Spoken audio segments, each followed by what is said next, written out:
Friends, तो आज से हम लोग स्टार्ट करेंगे अर्थशास्त्र की उत्पत्ति।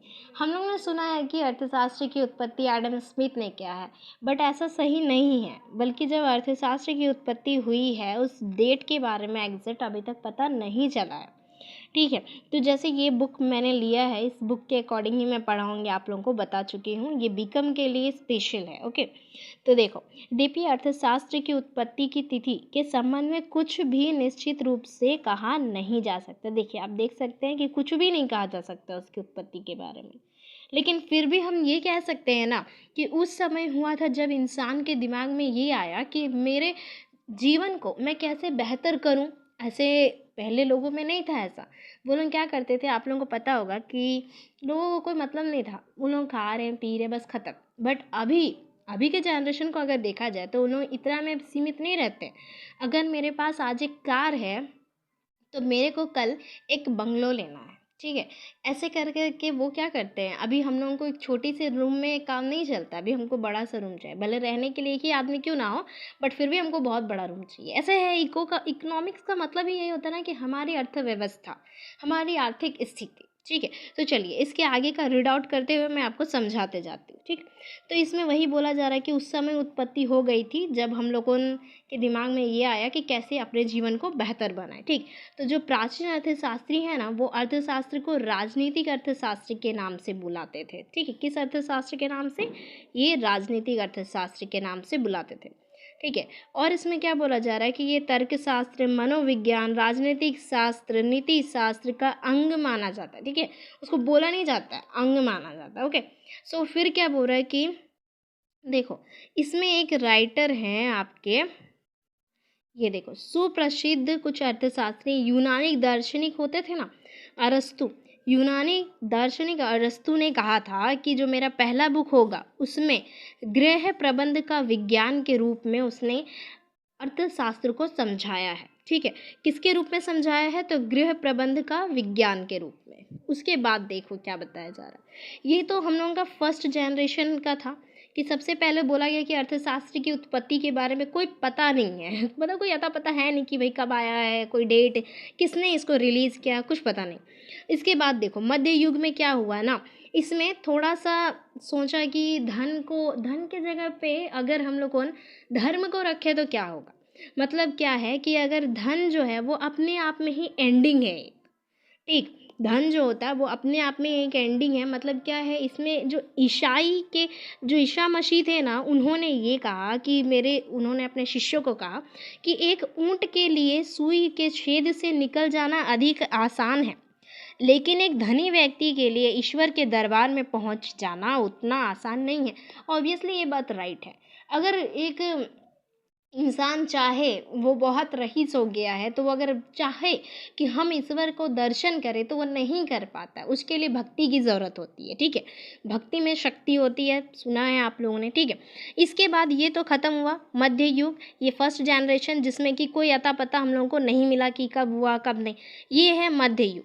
उसके बाद देखो वाणिज्यिक, जो कॉमर्स के जितने भी महान विचारक थे, उन्होंने ये कहा कि देखो भाई, हम लोग अगर सिर्फ भक्ति करेंगे तो नहीं चलेगा, भक्ति के लिए भी हमको धन चाहिए ही चाहिए ना। धन, बिना धन के आप भक्ति कर सकते हो, पूजा करोगे तो धन चाहिए, बिना धन के आप पूजा नहीं कर सकते हो। तो अब इसने क्या कहा, बाद में वाणिज्यिक विचारधारक जो थे उन्होंने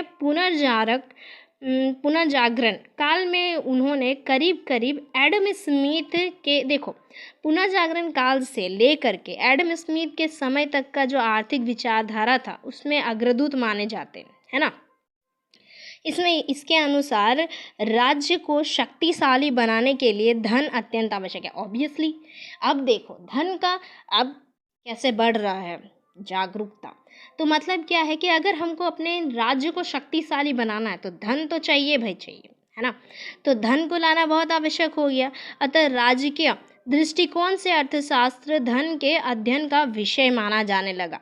ठीक, अब देखो, एक अंग्रेज वाणिज्यिक सर जेम्स स्टीवर्ट ने क्या कहा कि अर्थशास्त्र सामान्यता, मितव्ययिता तथा दूरदर्शिता के साथ परिवार की आवश्यकताओं को पूरा करने की कला है। देखो, परिवार के परिवार के लिए जो महत्व अर्थशास्त्र का है वही महत्व राज्य के लिए राजनीतिक अर्थशास्त्र का। ये देखो कितना अच्छा पॉइंट यहाँ पे इन्होंने क्या कह दिया। हम लोग अपने परिवार की ज़रूरत को कैसे पूरा करते हैं? धन से पूरा करते हैं। बिना धन के तो हम अपने अपने ज़रूरत को पूरा नहीं कर सकते, तो परिवार का कैसे करेंगे?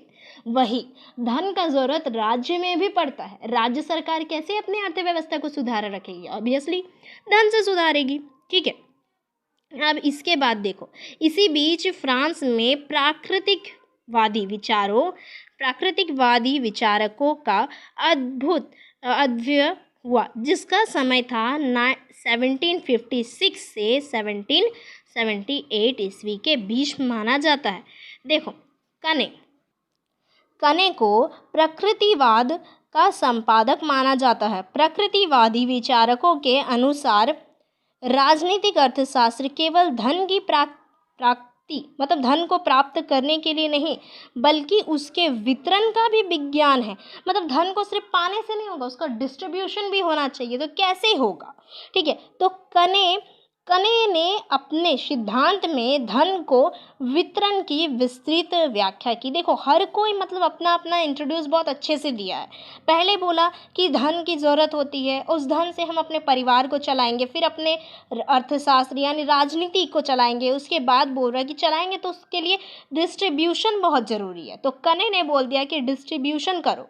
ठीक, फिर देखो, कुछ अर्थशास्त्रियों के अनुसार कने तथा उनके अनुयायियों को ही राजनीतिक अर्थशास्त्र का संस्थापक माना जाना चाहिए। फिर अलेक्जेंडर का विचार आया।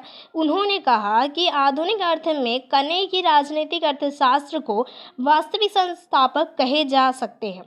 बाद में एडम स्मिथ, रिकॉर्डर जैसे परंपरावादी अर्थशास्त्रियों ने अर्थशास्त्र को धन का विज्ञान कहकर पुकारने लगे। ठीक है, धन के उत्पादन, उपभोग, विनिमय तथा वितरण की भी व्याख्या करने लगे। देखो, धन जो है उसके लिए विनिमय ज़रूरी है, वितरण करना ज़रूरी है। विस्तृत रूप से बहुत अच्छे से इनको कहने लगे। अब देखो, परंपरावादी में क्या कहने लगा कि अर्थशास्त्र के संस्थापक जो हैं वो एडम स्मिथ को ही आधुनिक अर्थशास्त्र का जनक माना जाने लगा। जैसे देखो, इसके पीछे का बहुत ही लंबा स्टोरी था, जो कि लोग क्या है आधा आधा बताते, आप लोगों को आधा नॉलेज रह जाता है। तो मैं आपको पूरा बताना चाहती हूँ कि इसका जो डिफिनेशन था वो कैसे हुआ। पहले लोग इको को बिल्कुल नहीं मानते थे। ठीक है, कैसे हुआ कैसे नहीं हुआ, इस पर पूरा लड़ाई चल रहा था। फिर धीरे धीरे पता चला ना कि हाँ भाई, लास्ट में एडम स्मिथ को इसका मान लिया गया जनक। वास्तव में देखो, वास्तव में 1776 ईस्वी में एडम स्मिथ की पुस्तक आई थी। ठीक है, ये देखो पुस्तक, यहाँ पे पुस्तक को बहुत अच्छे से देख लो आप लोग, बुक कौन सी आई थी। ठीक, an inquiry into the nature and case of the wealth of nation के प्रकाशन के साथ ही अर्थशास्त्र का वैज्ञानिक अध्ययन प्रारंभ हुआ। अतः अब हम अर्थशास्त्र की परिभाषा पर विचार करेंगे। देखो भाई, यहाँ तक तो मैंने आपको समझा दिया। इसके बाद हम लोगों ने इसके परिभाषा को नेक्स्ट क्लास में समझेंगे। और एक बात, अगर आप लोगों को इसकी उत्पत्ति के बारे में फिर भी कोई क्वेरी है तो you are ask me for the comment box. Okay, thanks for watching video.